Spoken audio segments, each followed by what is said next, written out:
বাংলাদেশ জামায়াত ইসলামী কালিয়া শাখা নির্বাচনী কার্যালয়ের শুভ উদ্বোধন। বিস্তারিত থাকছে নড়াইল থেকে মোহাম্মদ রাসেল শেখের প্রতিবেদনে।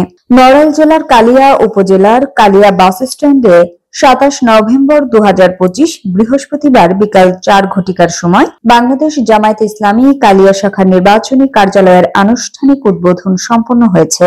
গণমানুষের উপস্থিতি এবং সুশৃঙ্খল পরিবেশে উদ্বোধনী অনুষ্ঠানটি অত্যন্ত সফলভাবে অনুষ্ঠিত হয়। অনুষ্ঠানে প্রধান অতিথি হিসেবে উপস্থিত ছিলেন মাওলানা ওবায়দুল্লাহ কায়সার, সংসদ সদস্য প্রার্থী নড়াইল 1। আইন শৃঙ্খলায় নিয়োজিত বিভিন্ন গোয়েন্দা সংস্থার সদস্য ভাইরা, সবাইকে আজকের প্রোগ্রামের পক্ষ থেকে মোবারকবাদ এবং ধন্যবাদ জানিয়ে সংক্ষিপ্ত পরিসরে কয়েকটি কথা আপনাদের সামনে বলার জন্য চেষ্টা করছি। সম্মানিত ভাইরা, বাংলাদেশ জামায়াত ইসলামী আজকের হাঁটুয়াটি পা পা করে দীর্ঘ জুলুম নির্যাতনের পথ অতিক্রম করে আজকে আমরা এখানে সমবেত হয়েছি। আজকে এখানে আসার ক্ষেত্রে অগণিত ভাইরা শাহাদত বরণ করেছেন, অগণিত দায়িত্বশীলদেরকে আমাদের হারাতে হয়েছে, যাদেরকে ফাঁসি দেওয়া হয়েছে। আমাদের সামনের সারির এছাড়াও অনুষ্ঠানে জামায়াত ইসলামী কালিয়া শাখার সভাপতি, সেক্রেটারি, স্থানীয় নেতৃবৃন্দ ও গণ্যমান্য ব্যক্তিবর্গ উপস্থিত ছিলেন। আবার যদি মুক্ত বাতাসে কোরআনের কথা বলতে পারতাম, কিন্তু আল্লাহ রাব্বুল আলামিন তার সেই আশা পূরণ করেননি। তিনিও আমাদের মাঝখান থেকে বিদায় নিয়েছেন। 24-এর বিপ্লব অগণিত ছাত্র, শ্রমিক, কিশোর, যুবক যাদেরকে আমরা হারিয়েছি, তাদের শাহাদাতের বিনিময়ে আজকের এই স্কুল মাঠে আমরা একত্রিত হওয়ার সুযোগ পেয়েছি।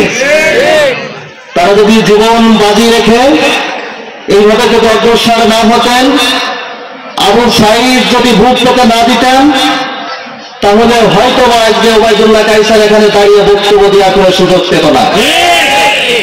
কাজেই এখানে দাঁড়িয়ে ওই মহান রবের কাছে তাদের জন্য দোয়া করছি, হে রব্বুল আলামিন, যারা আজকে আমাদের এই ময়দানে একামতের দ্বীনের কথা বলার জন্য, এই পরিবেশ আনয়ন করার জন্য। বক্তারা আশা প্রকাশ করেন যে নতুন এই নির্বাচনী কার্যালয় এলাকার জনগণের সেবা, গণতান্ত্রিক চর্চার বিকাশ এবং সামাজিক উন্নয়নে গুরুত্বপূর্ণ ভূমিকা রাখবে। তাদের সুস্থতার নিয়ামত দান করে।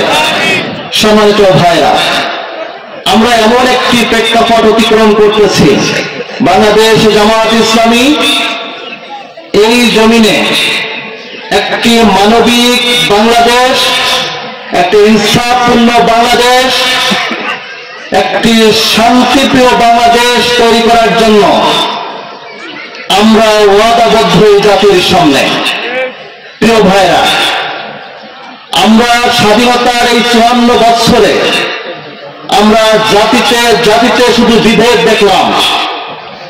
আমাদেরকে বলা হয়, শেষে সবার মঙ্গল কামনায় দোয়া করা হয়, আল্লাহ যেন আমাদের সকলকে ন্যায়, শান্তি ও কল্যাণের পথে পরিচালিত করেন। বাংলাদেশে জন্ম নিয়ে আল্লাহ রাব্বুল আলামিন আমাদেরকে বাংলাদেশে পাঠিয়েছেন, কিন্তু আমরা বাংলাদেশপন্থী হতে পারলাম না।